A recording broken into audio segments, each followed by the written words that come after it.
Hello everybody, welcome back to my channel, and if you're new here, my name is Melissa Aficionalis.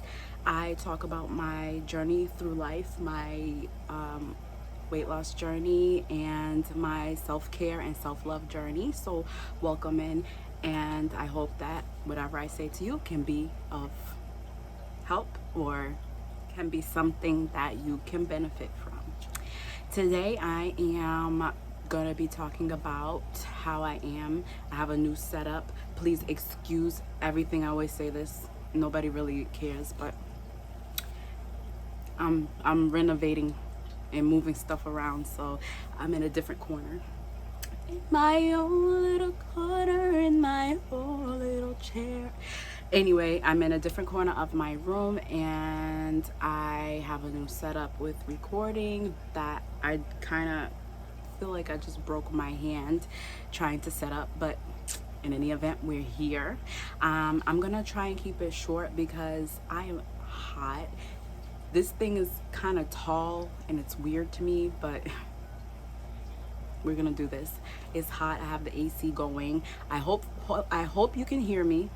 I'm gonna talk as loud as I can. No, I'm not, but I'm gonna talk, and but please don't mind. So I am 6 months post-op from vertical sleeve gastrectomy. Sometimes I say that wrong, and even though I know what it's supposed to be, I say the wrong word. I say gastronomy because I do love food, and I don't know, I guess I put that word in there by accident. So I have a whole list of stuff that I want to get to and talk about, and give you guys an update kind of on my progress and where I am right now. I have been going through it, as has everybody. I mean, aside from the normal things that we're going through and the abnormal things we're going through, trying to come off the heels of this pandemic. Thank goodness I'm putting it out there that we're moving forward. But you know, also going through things with family, and you know, I've talked to you in other videos about certain things, but you know, going through the surgery, and about at the 3 months, a little bit maybe before I hit 3 months, I actually fell. I don't know if I really spoke about it or if I made a video at that time. I might have. I think I did. Or if I did, I might have deleted it because I was more upset that I felt like my progress was going to be delayed because I would not be able to work out for a while, and I did not know how long that would be. So I did miss a step going out to my car, and actually missed 2 steps and landed. Let's pretend this is a foot. I landed on my ankle. I rolled my ankle and landed on it, on the hard, you know, pavement of the driveway. So that was gosh, things have affected me so much emotionally, and I'm just glad that I'm aware of it now. I have a more self-awareness. I'm glad I waited till this time to do my surgery, because I don't know where I would be if I did not have to wait. I don't know how much detail I went into when I talked about what I was doing. I think I had a vlog that I did before I had my surgery, like weeks before I had my surgery or days before I had my surgery. I started going to my hospital's weight center in 2016 and did not get the surgery until 2020, the end of 2020. So there's a lot of thought that I put into this. So in any event, I'm 6 months out. I thought I would be skinny already by now. But obviously I was sidetracked, and I did have this happen. I have to realize that I did have an injury that prevented me from being mobile.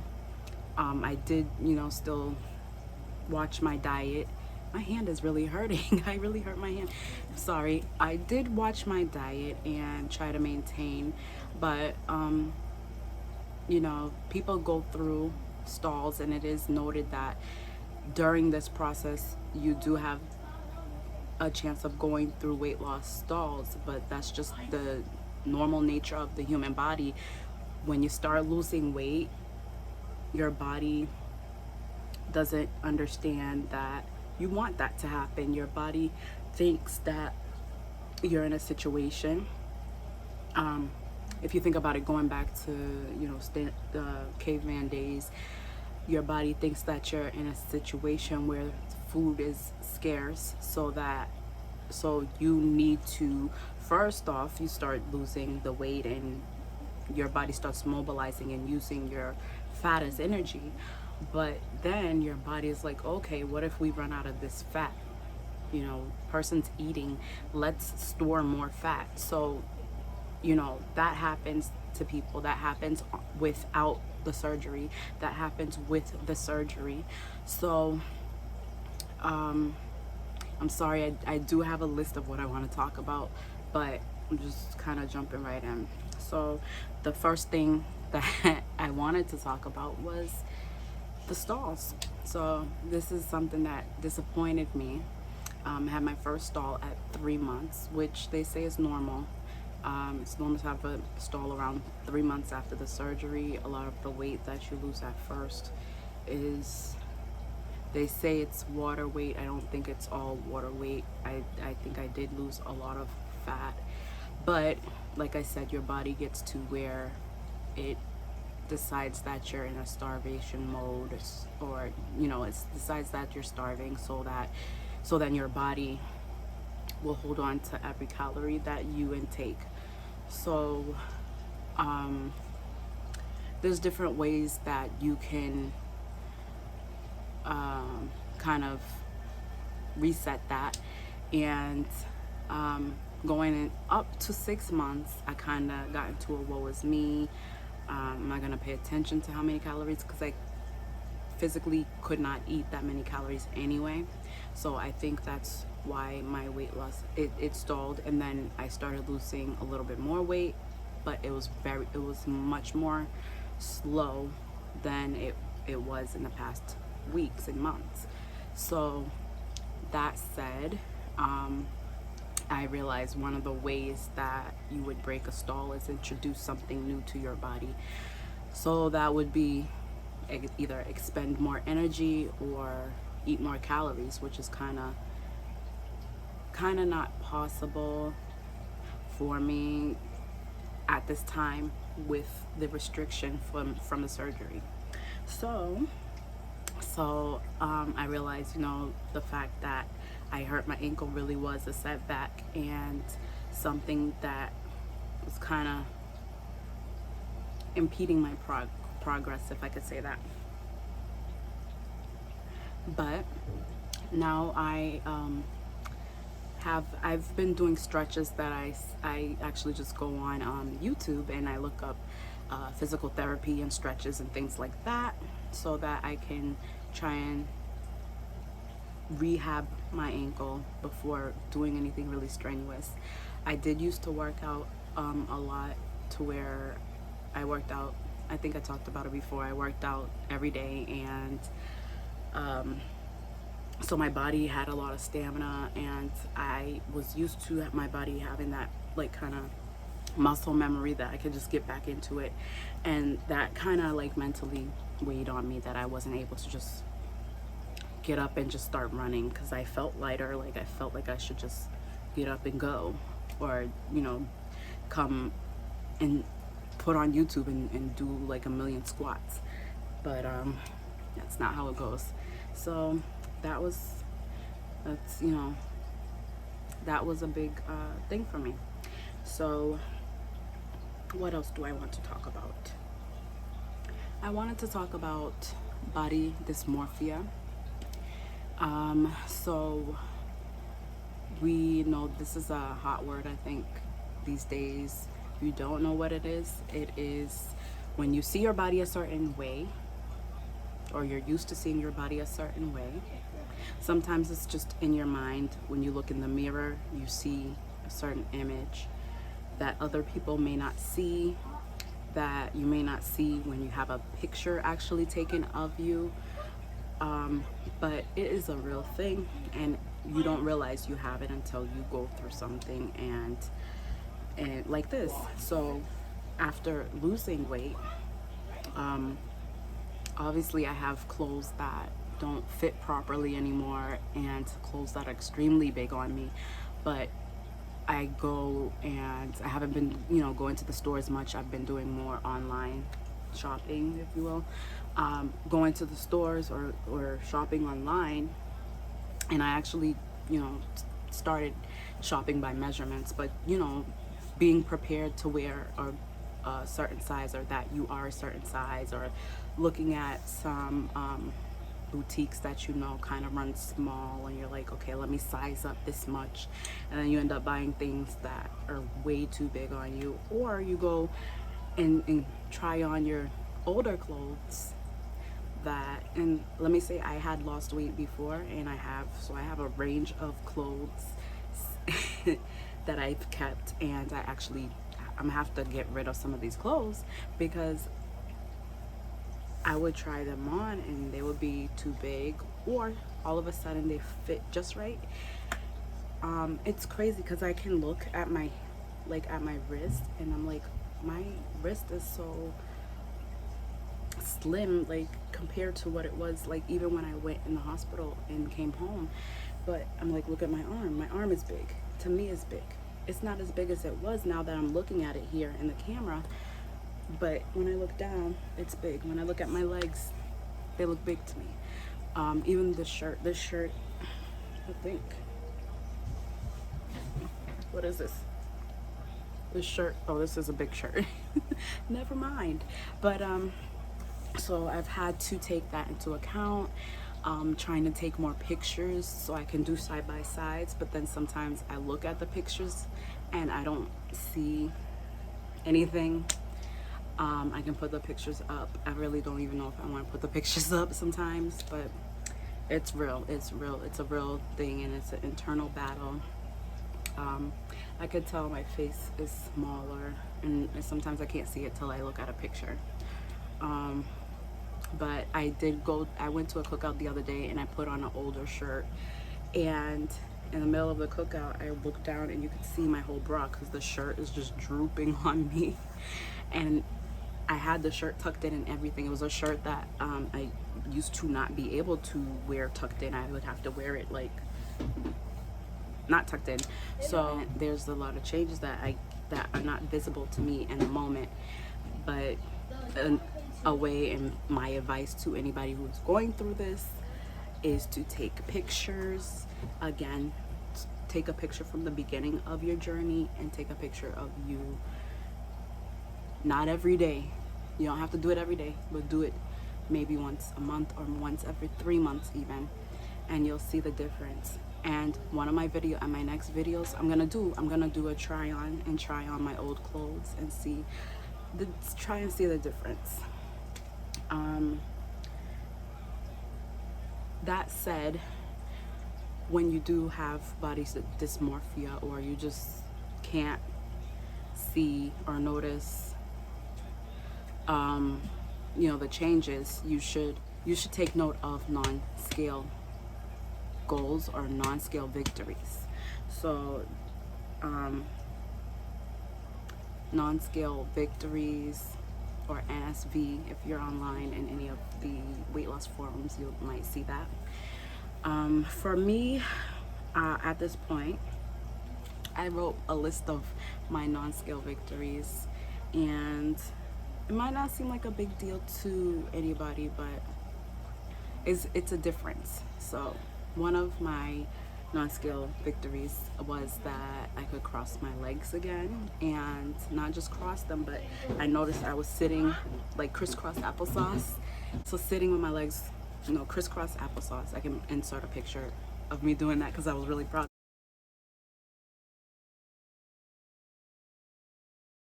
But it's not just that I was sitting that way, it was that I was sitting that way for a while and my legs didn't get numb.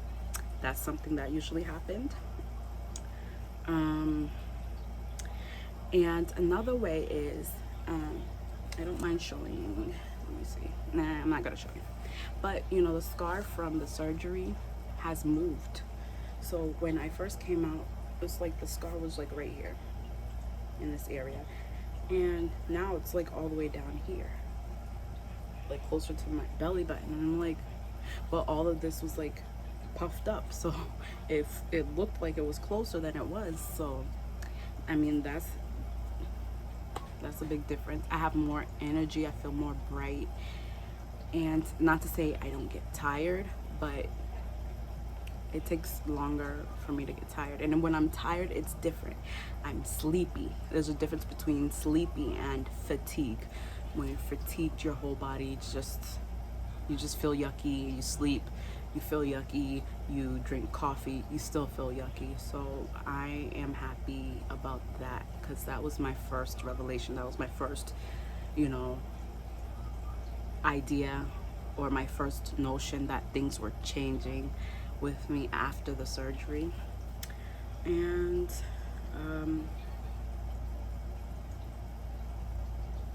yeah, I think that's really important. I just, those are some of the things. Again, I told you all about the pants that I tried on that were really old that I could fit. I'm buying new clothes that are different, and I'm gonna have a video with a clothing haul soon. I'm wearing a big shirt right now, so you might not be able to see it, but you can see my collarbone and stuff. Like, give a face. So you can, there's little things that I can see now, and I know when I get back into my workout routine, I'll go even harder. It's 6 months. I have another 6 months of putting this tool to use and to work. So you know, I did have, you know, mentally I had a lot going on with, you know, as I said, with the injury, with not losing fast as I was. It's seeing other people, or you know, going onto the forums and seeing, you know, I started yesterday and now I lost 80 pounds, you know. And you know, there's anomalies like that, but you have to be able to do a lot of self-talk, which is what I did. I talked to myself. No, I said I had to reroute my thinking every time I would compare myself or compare my results. You know, that person may have weighed less. It's shown that people who are, that person may have weighed more. It's shown that people who weigh more when they start and when they have the surgery will lose more weight over time, percentage wise, than somebody who weighed a little bit less. So my not weighing over 300 pounds or over 400 pounds might be the reason why I didn't just lose 100 pounds within the first 6 months. You know, my weight is relational to my own size. I'm already a small, height wise, I'm already a petite person, so my body's probably like, you know, just make sure you keep all this, keep it. And it is, if I look at it and I say, okay, what was that person's starting weight and where are they now? The only difference may be a pound or two, or, you know, 5. So you have to keep your mentality strong. For anybody that is thinking about getting the surgery, I suggest you go through a program that has a mental and psychological portion of it. I know a lot of people go to Mexico, and I believe that I've been seeing people get good results, and I believe that they really have no bad intentions and they try to do their best. But one, they can't follow up with you long term. It's hard. You're in a different country.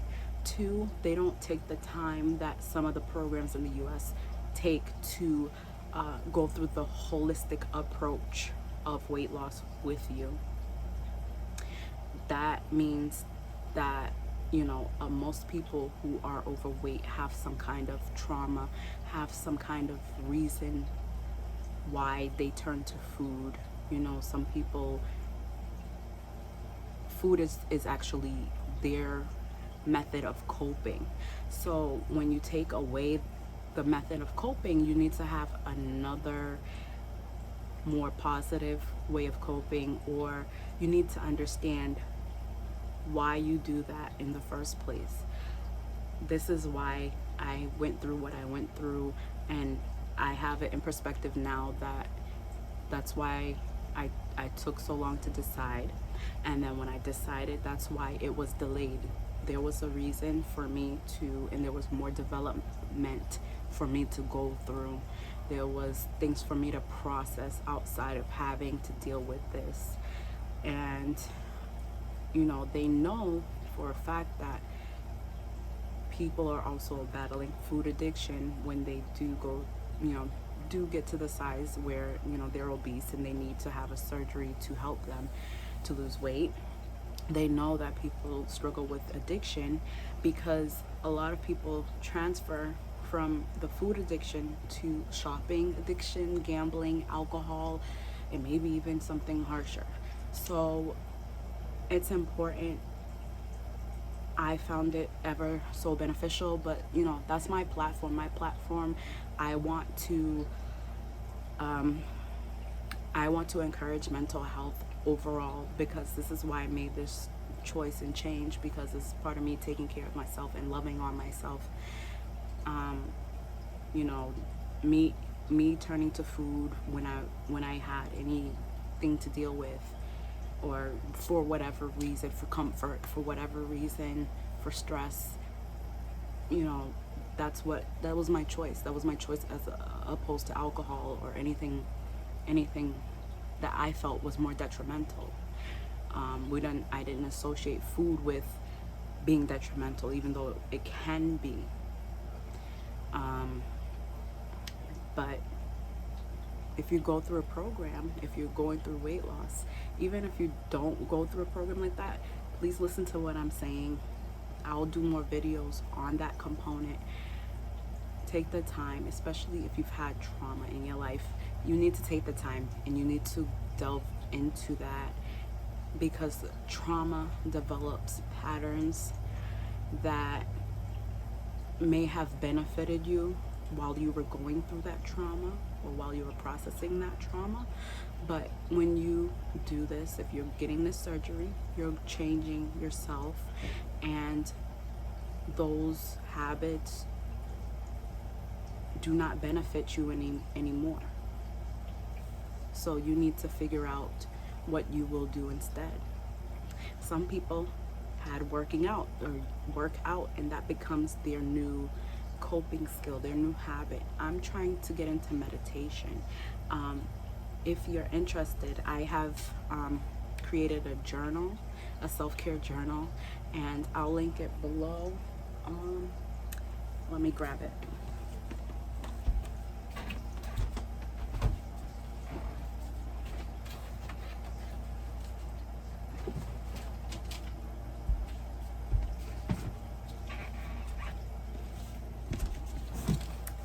So I'll link this below. This is my self-care. I kind of did it as, you know, if you can see it. Let me see. Come on. Yes. It says Self-Care Sunday. So it's a journal. It's my initials here. I created it. And you just write down. It's a planner. Has, you know, things you need to do, what you ate, fitness if you worked out, your mood, and you can just write anything here. But I choose to write, I'm not gonna show you mine because this is my diary. But I choose to write, you know, it says enthusiastic for. I choose to write what I'm grateful for. I choose to write on the days that I didn't have such a good day, or I wanted to eat or overeat. I wish I could overeat. Sometimes you wish you can overeat, and that's just real talk. Sometimes you wish, oh, I wish I could go to a buffet, and you really miss it. So that's just real. And in the back, let me show you blank pages, but in the back it's just a journal, and you could write anything you want. But like I said, okay, I was trying to get to the point. So on day pages, I write what I plan to do. So I don't do self-care every single day, but I do try and do one thing that helps me out and or makes me happy. The other day I got a desk and I built it myself, so I have a new setup for my work, and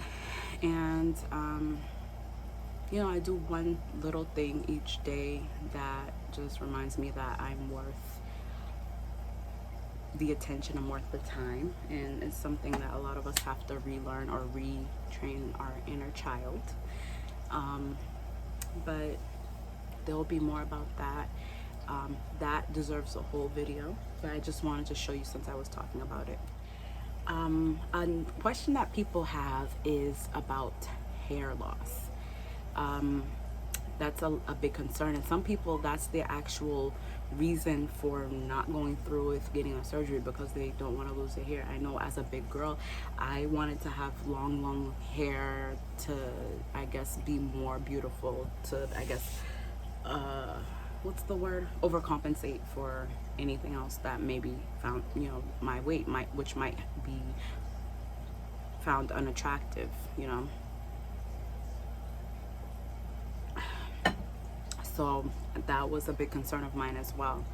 But my hair, I decided not to put on a wig today because I want to show you the hair loss that I had, and the reason why you might lose hair. I will do a whole video on that and explain that, but it's similar to when I had my kids, and just my edges are kind of thin, and I'm at 6 months. It might be more. I kind of try and leave my hair alone so that, you know, I'm not combing it all the time. My hair looks crazy, but you guys, I'm only doing this for you. Okay, so my hair is still there. It's still there. It's